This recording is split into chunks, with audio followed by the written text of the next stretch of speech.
네, 안녕하십니까. 엘리엇입니다. 네, 1박 2일로 캠핑 갔다가 거기서도 열심히 올렸죠. 네, 여러분들께서 많이 응원해 주셔서 감사드립니다. 저는 또 캠핑장에서 나와가지고 친구랑 또 싸돌아 다니다가 여자친구였거든요. 네, 이제 들어와서 짐 정리 좀 하고 밀렸던 국토부 실거래가 지수 원래 어저께 업데이트가 됐는데 어저께는 캠핑장에서는 이거 엑셀 작업하기가 어렵거든요. 다른 거야 뭐 HTS 막 캡처하니까는 뭐 주식 방송이나 뭐 경제 방송을 쉽게 할 수 있는데 제가 오자마자 실거래가 업데이트를 했습니다. 제목은 충격적인 뉴스입니다. 100 깨진 지 얼마나 됐다고. KB 매매 수급 지수 39.5 버블7 붕괴 닮았다. 그러니까 엄밀히 말하면 KB 매매 수급 지수는 제가 맨날 업데이트하는 국토부 실거래가 지수는 아니죠. 그냥 주간 시세 발표된 거. 어저께 그저께죠. 실제로 엠바고 풀린 거는 금요일 오후에 발표가 됐죠. 국토부 아니 부동산원 주간 실거래 주간 시세, 그다음에 KB 주간 시세 이런 게 발표가 됐고, 최근에 국토부 실거래가들도 이제 업데이트가 됐습니다. 5월 달께 업데이트가 됐죠. 네. 일단 KB 매매 수급 지수가 제가 생각해도 대단한 것 같아요. 제가 이렇게 차트 보는 눈은 좀 있는 것 같아. 예. 제가 별로 수익률은 그렇게 높지는 않은데 차트 보는 눈은 있는 것 같아요. 왜냐면 이걸 제가 예상했잖아요. 급락을 할 거라고. 이게 지금 그 버블7처럼 똑같이 가면서 조만간에 대폭락이 온다니까. 지금은 주둥이 효과로 아직 사람들이 체감하지 못했으니까 안 내리고 있죠. 근데 봐요. 분명히 그 중에 10명 중에 한 명은 꼭 팔아야 되는 사람이 있는데, 지금 매매 수급 지수가 이런다는 얘기는 이게 100명이 살려고 그러고 100명이 팔려고 그랬을 때 100이라는 지수가 돼갖고 균형을 이루는 거거든요. 90이라 그러면 아파트 매도는 110개 나와 있는데 살려는 사람은 90밖에 없어. 그러니까 110대 90이야. 그래서 90이라는 거거든요. 그럼 39는 40이라고 칩읍시다. 그러면 160개 물건이 나와 있는데 살려는 사람은 40명밖에 없는 거예요. 대단하죠? 자, 일단 실거래가 지수 맨날 업데이트한 거 보겠습니다. 자, 명목 지수고요. 3, 4월 달에 잠깐 반등하는 것 같다가 급락을 했습니다. 그리고 요 빨간 거 있죠, 빨간 거. 요 국토부 실거래가 지수고 5월치 잠정치인데 잠정치도 급락하는 거 나왔어요. 저는 이거를 두어 달 전부터 올라가는 거 나왔죠. 저보다 2달 늦은 부동산원도 국토부라고 그럴게요. 부동산원이 총괄하지만 결국은 저 따라서 급락을 하는 게 또 따라오잖아요. 자, 실거래가 실질지수를 보겠습니다. 자, 여기서 보시면 국토부 10월 달에 상투 친 거는 저랑 똑같아요. 저는 이제 시가총액 상위 100개 똘똘한 놈들이기 때문에 1월 달, 11월 달, 12월 달은 조금 빠지다가 1월 달, 2월 달에 급락을 했거든요. 근데 국토부는 11월 달부터 급락을 했어. 그 다음에 3, 4월 달에 물가지수를 반영하면 약하게 반등했다가 5월 달에 죽은 거예요. 그 다음에 6월 달은 아직 물가를 반영을 못했어요. 7월 2일 날 발표되면 반영을 하겠죠. 그 다음에 하락 종목수도 소폭 좀 늘어나고 있어요. 자, 이거는 명목 지수로 왼쪽은 서울 25개구의 명목, 그러니까 여기 보면 365개 단지에 55만 세대, 이걸 제가 매일 다운받은 거예요. 오늘도 제가 와서 다운받았어요. 어저께 업데이트한 거를 제가 오늘 다운받았어요. 시가총액 비중이 서울에 거의 3% 정도 돼요. 엄청난 거죠. 평균가는 한 15점, 거의 16억이에요. 왜냐면 비싼 놈들이 많으니까. 명목 지수고요. 그 다음에 오른쪽은 경기도 11개 지역 110개 단지 주요 지역만 골랐어요. 여기는 16만 7천 세대. 그렇지만 경기도 전부 다는 못하고 주요 지역만 제가 고른 거예요. 자, 이거를 물가를 반영한 게 실질지수입니다. 실질지수. 작년 10월달에 상투, 9월달, 10월달에 상투치고 지금까지 계속 꺾이고 있는데 용산구랑 서초구 정도만 살아있고 나머지는 거의 박살나는데 강남구도 좀 탈락하는 것 같아요. 강남구도 탈락. 특히 강남 3구 중에 송파구가 급락한 게 보이죠? 그러면서 강동구까지 끌어내리고 있어요. 송파구, 강동구, 그다음에 여기 하남 여기 세트거든요. 같이 빠져요. 경기도도 안양, 평촌을 비롯해서 전부 급락을 합니다. 광교 엄청나게 빠져요. 경기도 같은 제일 못 오른 다음에 최근에 많이 빠져가지고 수익률은 제일 낮아요. 그 다음에 군포 3번 정도가 조금 살아있어요. 일기 신도시 아마 리모델링, 재건축 기대감 요 정도로 한번 보면 되겠네요. 자, 월간 단위로 막대 그래프 보면 6월 달은 아직 신고된 게 몇 건 없고 아직 성남 분당 용인 수지는 한 건도 없어요. 영등포, 동작구, 강서구도 한 건도 없고 용산구도 아직 한 건도 없어요. 즉 6월달 이상하게 6월달에 거래가 다시 줄어. 집계를 하다 보면 3, 4월달에 거래가 확 늘어가지고 좀 올라가나 싶더니 5월달, 6월달부터 거래가 계속 줄어요. 자, 5월달에 송파구 폭락한 거 보세요. 강동구 폭락한 거 보세요. 이건 실거래가 지수예요. 그 다음에 여기 경기도 하남도 좀 따라오고 있어요.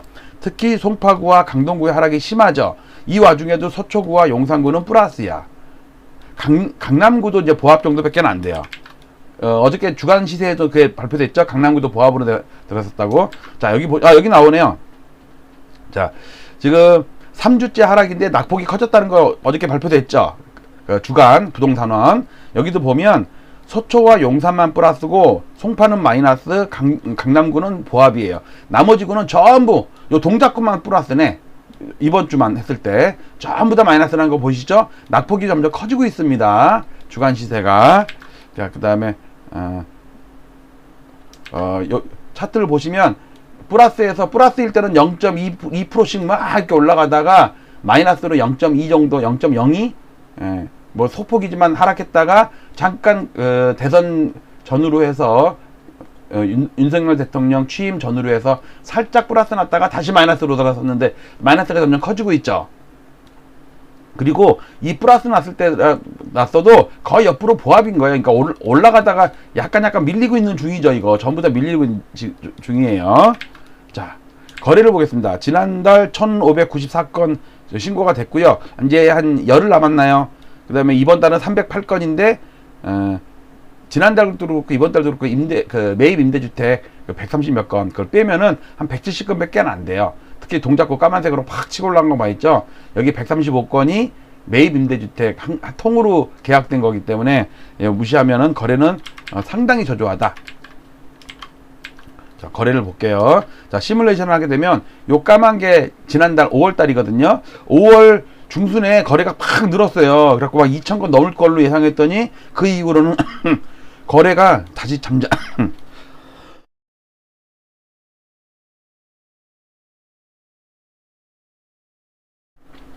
죄송합니다. 잠잠해가지고 시뮬레이션 하면 1788건밖에 안 돼요. 그리고 이번 달 거 빨간 거를 시뮬레이션 하게 되면 1533건밖에 안 돼. 그러니까 오히려 줄어 지금 다시. 결국 2000건을 못 넘는다는 얘기예요. 자, 그리고 월간으로 봐도 원래 5월달부터 시작해갖고 6월달, 7월달에 거래가 이렇게 다 폭발했거든요. 과거 보면은 뭐 12,000, 14,000, 15,000, 14,700, 11,100, 막 1,800, 1600 이랬는데 이건 뭐야? 2000건을 못 넘어. 오히려 줄어. 이거는 시장이 급락을 할 수가 있다는 얘기예요. 거래가 줄면서. 왜? 실망 매물이 나오거든요. 윤석열 대통령한테 기대를 많이 걸었던 다주택 투기 세력들의 이 사람들이 별 볼 일 없고 또 금리가 올라가고 파월도 인사청문회에서 아파트 미국 사람들 집 사지 말으라고 금리 앞으로 되게서 올라갈 거고 아파트가 빠진다고 사지 말라고 그러잖아요. 그렇게 되면은 이제 매물이 그동안은 쌓이기만 했는데 이제는 본격적으로 하락 경쟁이 붙을 것이다. 자, 특히 전세는 넘어갈게요. 지금 한창 신고되는 중이에요. 자, 전체적으로 옐로우 존, 핑크 존, 그린 존 가격대를 불문하고 전부 실거래가가 빠지고 있어요. 이제 핑크 존 15억 이상인 것도 못 버텨. 송파구 보세요. 송파구 급락을 하고 있잖아. 네, 그 다음에 거래는 줄다가 잠깐 느는 듯 하다가 다시 줄어서 거의 그냥 5,000건이 뭐야, 뭐 2,000건도 안 되고 있어요. 거래는 완전히 죽었습니다. 연 단위로 묶은 거래를 봐도 기본이 5,000건이었거든요. 2016, 17, 18, 19 보면은 기본이 5,000건이었어. 근데 작년부터 5,000건은 그냥 2,000건, 1,000건밖에 안 돼. 큰일이에요. 이제 아파트 급락하는 게 가속도가 붙을 겁니다. 자, 오늘의 주제 KB 매매 수급 지수, 즉 심리 지수가 보세요. 여기가 100이거든요. 여기 초록색이 KB 지수예요. 100을 넘어갖고 있다가 100을 급하게 깬 다음에 쫙 떨어졌어요. 이러면서 실거래가 지수가 급락을 했어. 그런데 여기서 이제 50에서 더 이상 깨진 않았어. 그래갖고 서로 아파트가 제 실거래가 기준으로 급락을 하다가 3월 달부터 이제 반등을 해. 여기도 반등을 해. 그런데 여기서 61, 60에서 놀다가 갑자기 급락을 해갖고 40대로 내려왔는데 오늘 발표된 거 보니까 39.4야. 황당하죠? 그러면서 아파트 값이 급락을 한다고 지금.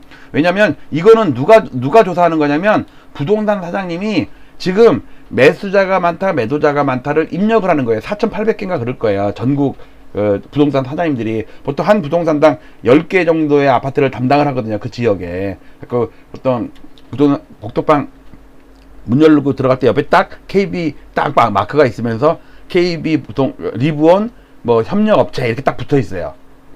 그 다음에 뭐 부동산 114는 또 부동산 114 협력업체 또 붙어 있고 둘 다 붙어 있는 데도 있고 그래요. 마당발인 분들은 거기 아마 돈을 내야 될걸요. 광고비 쪽으로. 왜냐면 엄청 그 공인중개사 홍보가 되는 건데 공신력도 얻게 되고. 자, 이거를 제가 20년 동안을 한 걸 보시라고 했잖아요. 여기서 이게 빨간 게 KB의 매매수급 지수인데 급락을 했다가 잠깐 반등했다가 다시 빠지잖아요. 그래서 제가 이거 여기까지 빠진다고 그랬죠. 왜? 이때 꺾이고 나서 여기까지 지하실까지 갔다가 올라왔다고. 지하실 갔다 올라오고 지금이 여기까지 가야지 지하실 갔다 오는 거예요. 그러니까 지금은 이때랑 비교를 하면 안 돼요. 이때랑 비교해야 된다고. 이때랑 버블세븐 무너지는 거랑 비교해야 된다고. 이게 심상치가 않아요. 부동산 사장님들이 그러니까 그 주등 효과, 아가리 효과 이거는 어쩔 수가 없어. 왜? 부동산 사장님들도 거기다가 그 아파트의 시세를 입력할 때 집주인들이 내놓은 가격을 기반으로 입력을 할 거 아니에요. 그런데 매도자가 많냐, 매수자가 많냐 이거는 그냥 자기들도 알아 객관적으로. 그러니까 지금 매도자가 없으니까 매도자가 없는 대로 넣은 거예요. 상중하로 이렇게 넣겠지. 그거를 취합한 게 40이 깨졌다니까 39.4야. 120, 100 이렇게 뭐 올라갔던 게. 이렇게 막 치고 올라갈 때 있죠. 치고 올라갈 때 영끌들하고 막 이럴 때 이때 막 120, 130까지 올라갔다고. 100을 넘은 지가 한참 됐잖아요. 여기가 100인데 빨갛게. 야, 이게 39로 40을 깼네. 결국은 이게 한 30도 깨고 20대까지 떨어져야 돼. 그래야지 바닥이 오지. 그때까지는 아파트 계속 빠질 겁니다. 좀 충격적이었어요. 제가 전망은 했죠. 이거 몇 주 전부터 계속 얘기했을 거예요. 이거 여기까지 빠져야 된다고. 과거에 그랬다고. 이게 지금 버블세븐 요걸 좀 따라간다니까. 버블세븐 당시에 요거를. 이때 6년 빠졌어요. 6년. 이제는 몇 달밖에 안 됐어. 그리고 KB는 아직도 플러스래. 자, 작년 10월달에 이미 상투 쳤어요.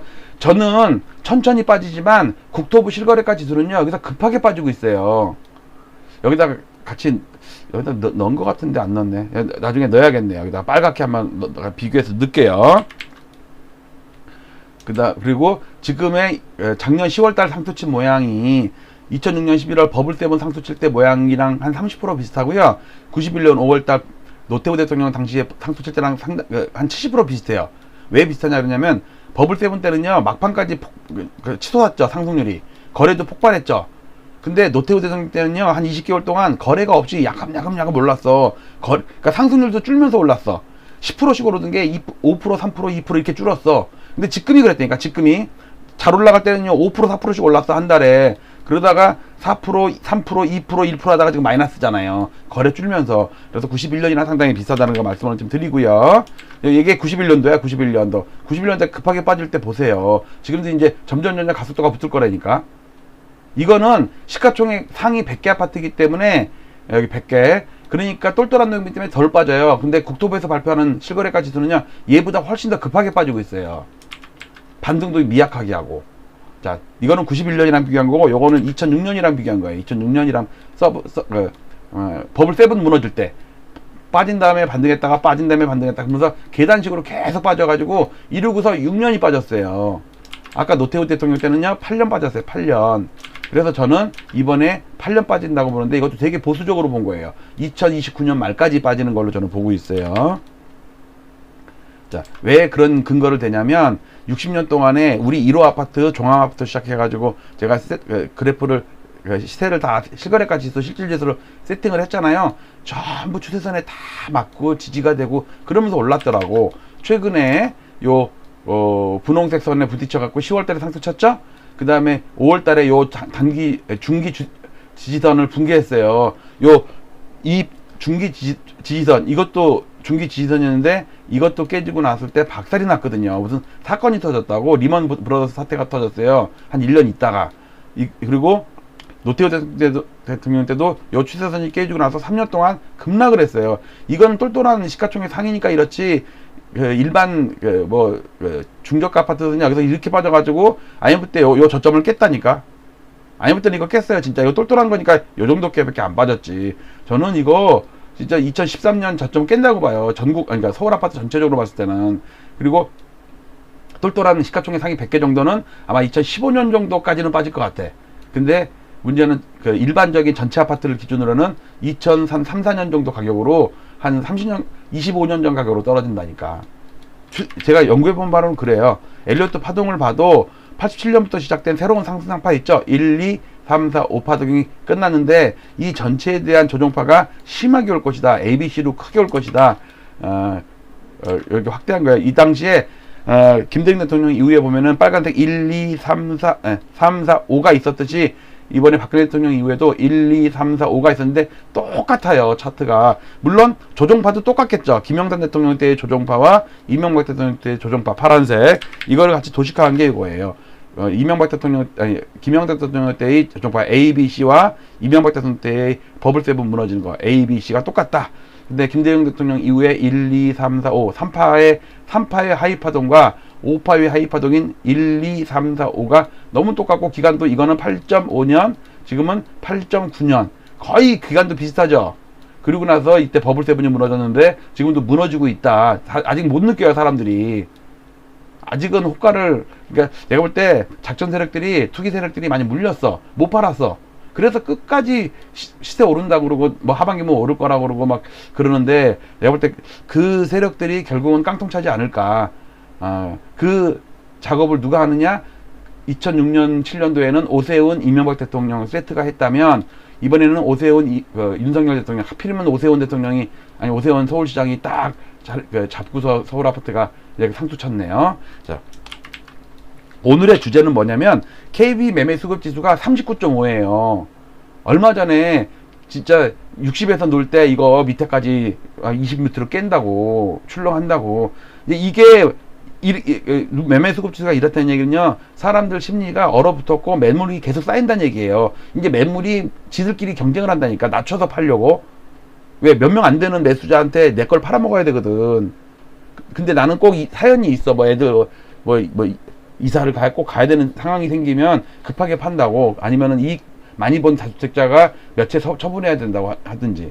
자, 여기까지 받고 실거래가도 같이 봤습니다. 자, 오늘도 여러분들 엘리엇 TV 봐주셔서 감사드리고 항상 좋아요 좀 많이 눌러주세요. 그냥 보지 마시고 저한테 좀 수고했다 이렇게 뭐 쓰담쓰담 한다고 생각하시고 좋아요 좀 많이 눌러주세요. 왜냐면 싫어요 누르는 놈들이 많아졌어요. 요즘에 맨날 부동산도 폭락한다 그러고 주식도 폭락한다 그러고 환율도 폭등한다 그러고 이러니까 막 싫어요를 막 안티들이 많이 생겨가지고 그러고 댓글도 요즘에 막 험한 거 써놔갖고 제가 막 지우기 바빠 죽겠어. 차단하고 지우고 그리고 그 챗방은 조금 또 반대하는 분들이 좀 있어요. 또 그분들 여러분들 생각해야 돼요.